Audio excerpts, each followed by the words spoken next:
हाय मैत्रिणींनो, रुचिरा खव्यामध्ये तुमचं मनापासून स्वागत आहे. आता नवरात्र सुरू होणार आहे आणि सगळ्यांचे उपास असतात.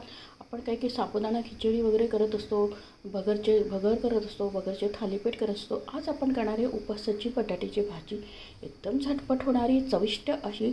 तेच साबुदाणा वगैरे खाऊन कंटाळा येतो, तर ही झटपट होणारी, काही संध्याकाळच्या वेळेस तुम्हाला भूक लागली असेल आणि कधी पण तुम्हाला खायची इच्छा झाली असेल तर आपण ही बटाट्याची भाजी झटपट करू शकतो. चला बघूया त्याच्यासाठी लागणारं साहित्य. एकदम कमी साहित्यात चविष्ट अशी ही बटाट्याची उपवासाची भाजी होते. हिरवी मिरची घेतली, शेंगदाण्याचं असं भरडसारखं वाटून घेतले आणि बटाटे घेतले आणि जिरे. आता आपण तेल टाकत ठेवले.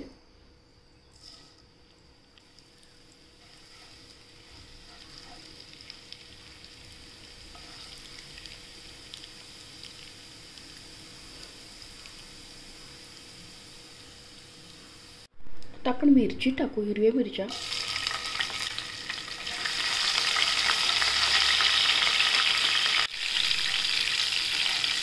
मिरच्या चांगल्या तळल्या गेल्या की आपण बटाटे टाकूया. तेलात चांगल्या मिरच्या तळून घेऊ, म्हणजे ते भाजत पण नाही आणि तिखटपणा कमी होतो. तेलात छान परतून घेऊया आता आपण मिरच्या. आता आपण बटाटे टाकून घेऊया.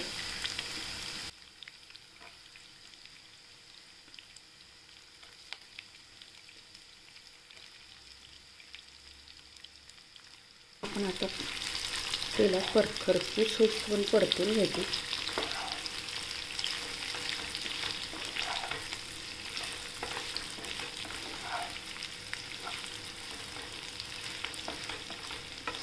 आपण चवीनुसार मीठ टाकूया.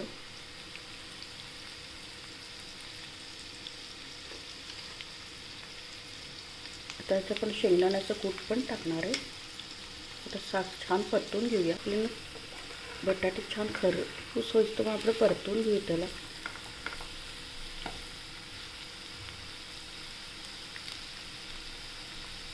पण जाडसर शेंगदाण्याचा कूट करून घेतला होता. कूटने जरा जाडसरच करायचे, तो टाकूया आणि आता पण परतून घेऊया.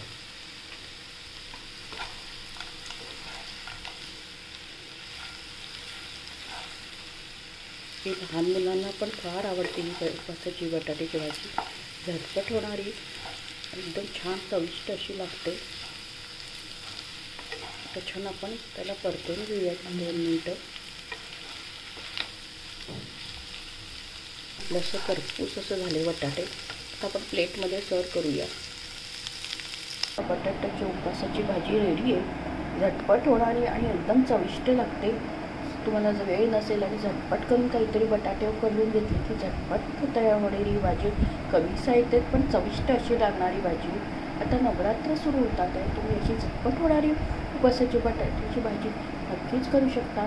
वेळ नसेल त्यांना, त्यांनी झटपट ही भाजी होणारी असेल नक्की करून बघा. आणि आपल्या चॅनलला जास्तीत जास्त फ्रेंड्स सर्कलमध्ये शेअर करा. आणि रेसिपी आवडल्यास प्लीज लाईक आणि सबस्क्राईब अवश्य करा. लवकरच भेटूया अशाच नवीन रेसिपीसोबत. तोपर्यंत मस्त खा, स्वस्त राहा, आनंदित राहा.